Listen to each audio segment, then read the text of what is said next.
భీమవరంలో ఒక సంఘటన జరిగింది, మీకు తెలిసిందే. చిన్న కొడుకు కన్న తల్లిని చంపడం జరిగింది, అలాగే వాళ్ళ తమ్ముని కూడా చంపడం జరిగింది. అంటే ఎందుకని చెప్పేసి జనాలు ఇలా మారుతున్నారు? సొంత తల్లిని చంపుకున్నంత దౌర్భాగ్యం ఏముంది అసలు? దౌర్భాగ్యం కొంతమంది స్థితిలో ఉండే ఒకళ్ళు ఓర్చుకోకుండా చంపేసుకుంటారు ఏయో కారణాలు చెప్పి.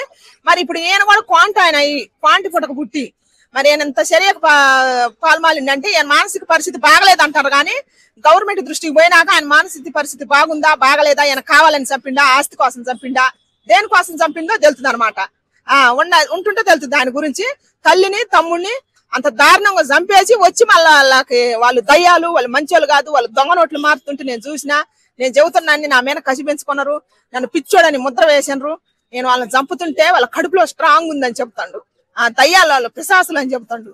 అంటే ఎందుకు కన్నతల్లిని ఆ విధంగా అని అలా చంపేయడం ఏంటిది అసలు? అంటే ఆయన నిజంగానే ఆయన పిచ్చోడా, చేసిన ఆయన పిచ్చోడా, లేకుంటే వాళ్ళ తల్లి నిజంగా ఆ విధంగా బిహేవ్ చేశారంటారా? అదే తెలుస్తుంది. నాకైతే ఆయన పిచ్చానని అనిపించలేదు. మరి ఇంకా చంపేసిన తర్వాత కేసు నుంచి తప్పించుకోవడానికి చెప్పేది తెలియట్లేదు. ఆయన మానసిక పరిస్థితి అయితే బాగలేదని అంటారు. కానీ నిజ నిజాలు ఉంటే తెలుస్తుంది అనమాట. మాట్లాడే విధానం చూస్తుంటే ఆయన పిచ్చోడానికి లేదు.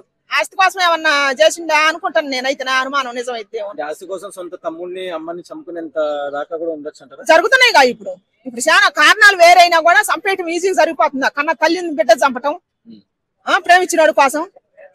మరి తల్లి ఆస్తి కోసం కొడుకులు ఎంతో మంది ఆస్తి తోడిపిక్కొని నడి రోడ్డు మీద నిలబెడతలేదా? నిలబెడతారు, సంబరాన్ని చంపుతారు.